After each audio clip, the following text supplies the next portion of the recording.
നമ്മൾ മനസ്സിലാക്കേണ്ട ഒരു കാര്യം ഇതാണ്, ആദ്യത്തെ പ്രഗ്നൻസിയേക്കാൾ എപ്പോഴും രണ്ടാമത്തെ ഡെലിവറി, രണ്ടാമത്തെ പ്രസവമാണ് കൂടുതൽ എളുപ്പം ഓർ കോംപ്ലിക്കേഷൻസ് കുറവുള്ളത്. എല്ലാം രണ്ടാമത്തെയോ മൂന്നാമത്തെയോ ഒക്കെ ഡെലിവറീസാണ്. ആദ്യത്തെ 4 ഡെലിവറികൾ എടുക്കുകയാണെങ്കിൽ അതിൽ ഏറ്റവും കൂടുതൽ കോംപ്ലിക്കേഷൻസ് വരാൻ സാധ്യതയുള്ളത് ഫസ്റ്റ് ഡെലിവറിയിലാണ്.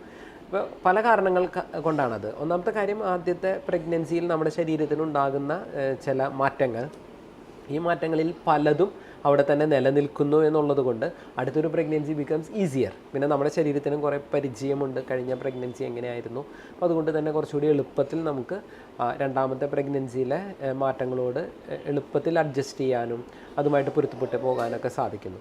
കൂടുതൽ കുഞ്ഞുങ്ങളെ പ്രസവിക്കുന്നത് സ്ത്രീകളുടെ ആരോഗ്യത്തിന് ഹാനികരമാണ് എന്ന് പറയുന്ന ഒരു കൺസെപ്റ്റ് ശാസ്ത്രീയമായിട്ട് നോക്കുമ്പോൾ ഓരോ കുഞ്ഞിനെ പ്രസവിക്കുമ്പോഴും the incidence of fibroid uterus, ഗർഭപാത്രത്തിൽ മുഴകളോ മറ്റു കാര്യങ്ങളോ ഉണ്ടാവാനായിട്ടുള്ള സാധ്യത കുറയുന്നു.